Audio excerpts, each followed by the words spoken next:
there stories you would like to hear me read, please comment down below.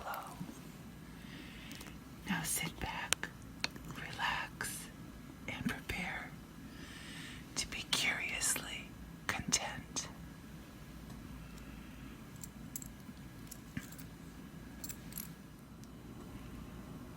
Skippyjon Jones by Judy Schachner.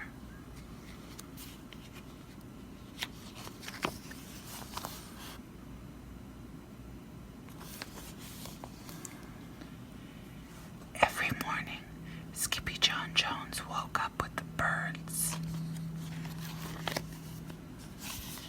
And this did not please his mother at all. "Get yourself down here right now, Mr. Kitten Britches," ordered Mama Jujubee Jones. No self-respecting cat ever slept with a flock of birds, she scolded, or ate worms, or flew, or did his laundry in Mrs. Doohickeys' bird bath.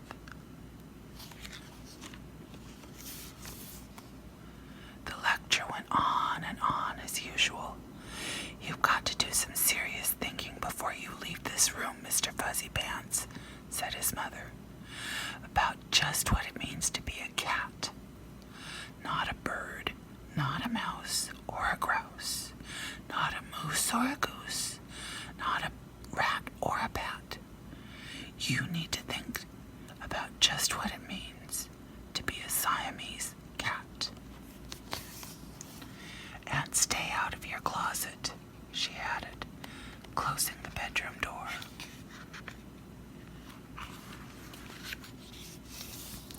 But once he was alone, Skippyjon Jones began to bounce and bounce and bounce on his big boy bed. "Oh, I'm Skippyjon Jones, and I bounce on my bed, and once or 6 times I land on my head." On his way down to earth from the gigantic big bounce, Skippyjon Jones shot past his bedroom mirror. "Holy guacamole!" exclaimed Skippyjon Jones. "What was that?"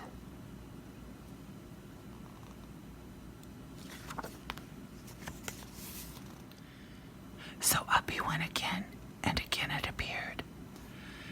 Then, using his very best Spanish accent, he said, "My ears are too big for my head. My head is too big for my body. I am not a Siamese cat. I am a Chihuahua." Back on land, Skippyjon Jones climbed into his toy box and rifled through some of his old junk. After he put on his mask and sword and climbed onto his toy mouse, Skippyjon Jones began to sing in a muy soft voice. "My name is Capito Fresquito. I fear not a single bandito. My manners are mellow. I'm sweet like the cello. I get the job done, yes indeedo."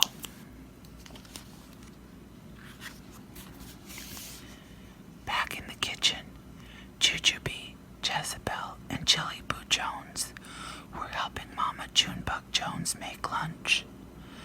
"Can Skippyjon come out of his room now?" asked Jujubee. "No," answered Mama Jujubee Jones. "Mr. Fluffernutter is still thinking."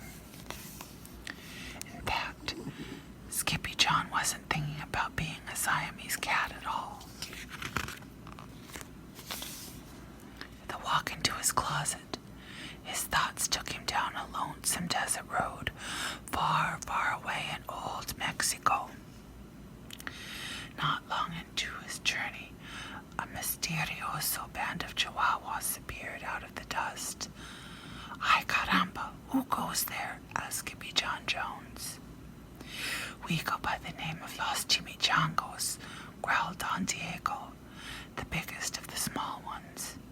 "Who are you?" "I am El Capito, the great sword fighter," said Skippyjon Jones. Then the smallest of the small ones spoke up. "Why, the Mosquito, dude, as Paquito Tito. I go incognito," said Skippito. "Do like rice and beans? Asked Pintalito. See, I love mice and beans, said Skippito. He might be the dog of our dreams, whispered Rosalita. Perhaps, said Tia Mia, if he knows the secret password. Leaning toward Don Diego, El Skippito half sneezed, half spoke the secret password into the Chihuahua's very large ear. Ah, Chupichu. Bless you, said Don Diego. Gracias, said Capito. Then it is true, decreed Don Diego. Yip, yippee, yippito, it's the end of Alfredo Bocito. Skippito is here, we have nothing to fear. Adios to the bad Bumblebito. Then all the chimichangas went crazy loco. First, they had a fiesta. Then they took a siesta. But after waking up, the chimichangos got down to serious business. Using his paw, Don Diego drew a picture in the sand of the great Bumblebito for Skippito to see. A hush grew over the chimichango so great that one could hear a whisper drop. Alfredo Bocito, whispered the crowd. El Blimpo Bumblebito Bandito. See, said Paquito Tito. The bandito steals our frijoles. Not your beans, cried Skippito, outraged.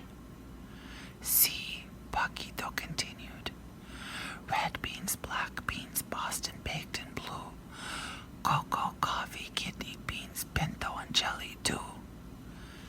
And now he comes for us, Paquito said. ¿Por qué? Asked Capito. Because we are full of beans too. Then Don Diego stood tall and his most somber voice declared, Yo quiero frijoles. Huh? Asked Capito. The dude just wants his beans back, said Paquito Tito. And you are the dog for the job. Me? Asked Capito. Then all of the chimichangos turned towards Capito, the great sword fighter.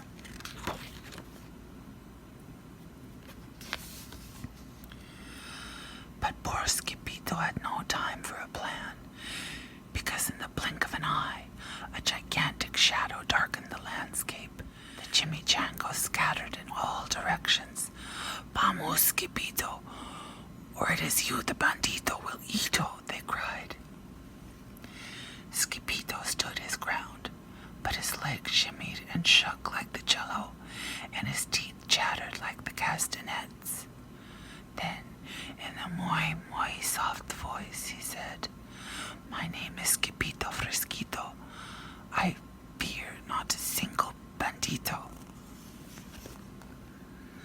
But Alfredo Bocito flew straight for Skippito, until the bean-eating bandito hovered only inches away from the great sword fighter's face. Ole frijoles, cried Skippito as he thrust his sword into the air. Suddenly, pop went the bandito, landing on Skippito's sword, and quicker than one could say Chihuahuas, cheese, and crackers, every kind of bean came spilling out of Alfredo Bocito, the Bumblebito bandito.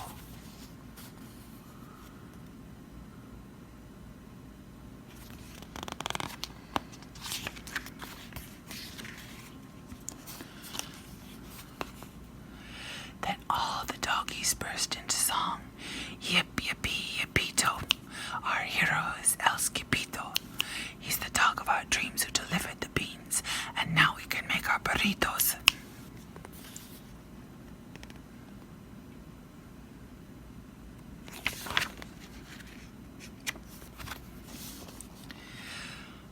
But back at home, there was such a ruckus coming from Skippyjon's room that Mama Junebug Jones and the girls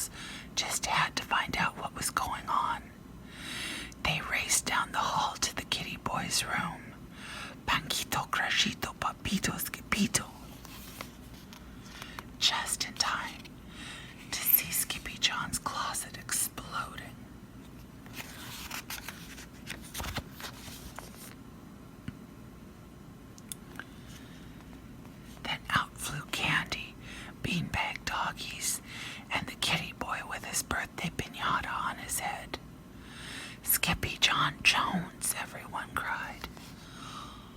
Hola, muchachitos, he said in a muy soft voice.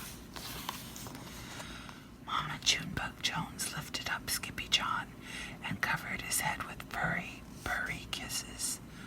What am I going to do with you, Mr. Cocoa Bugs? She scolded.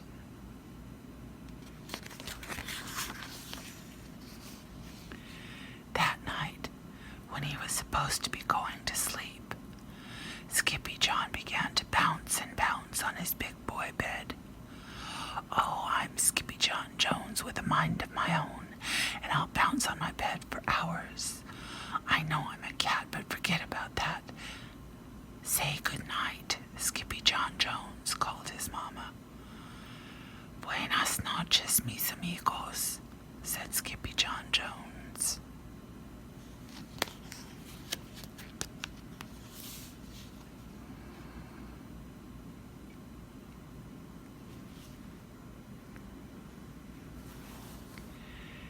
Thank you for watching.